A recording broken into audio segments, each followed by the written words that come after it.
really soon after the dream I told you about last time, I had this thought. It was like a few days, maybe a week.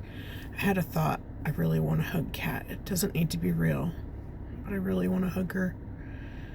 And within a day or two, I had another dream that was a really long dream about a lot of stuff. And the culmination point was that I found my kids after they'd wandered off, and then I was searching for them in this weird place that is not a real place I've ever been.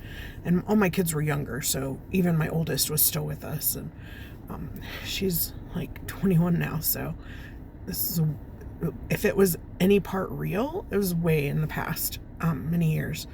Yet Kat, my daughter, who has died, was taller than she was when she died, and yet she was still wearing a dress that was really familiar to me in this iteration, in this life.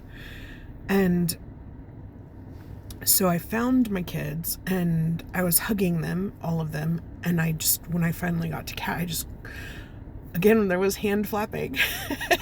Not really sure about that. I don't really flap my hands a lot in real life, so that's weird.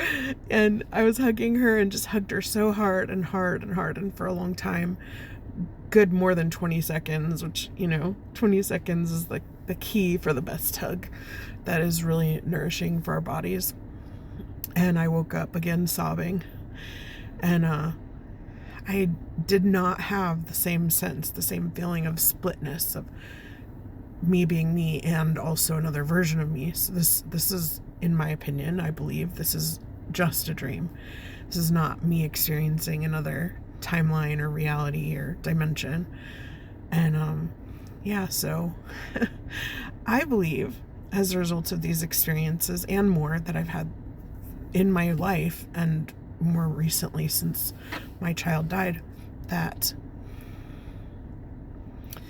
God can bless us with both alternate timeline experiences as well as dreams that are just dreams that help us to feel connected and feel close to our person who has passed.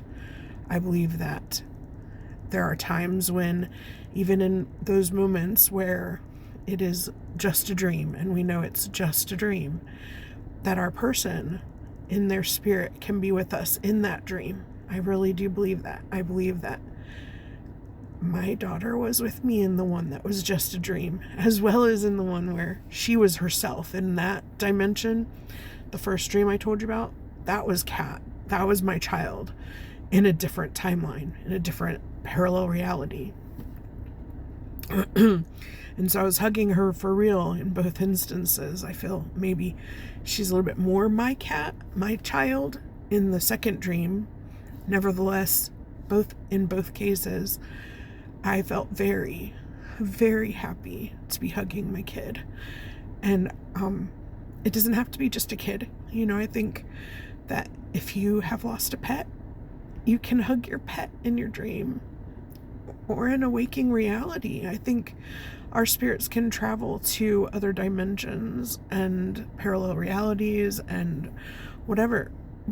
There's so much more to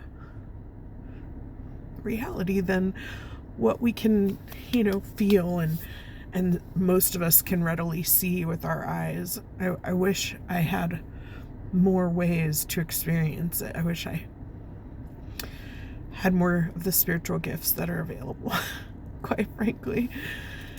So anyway, that's my second hug since my daughter has died.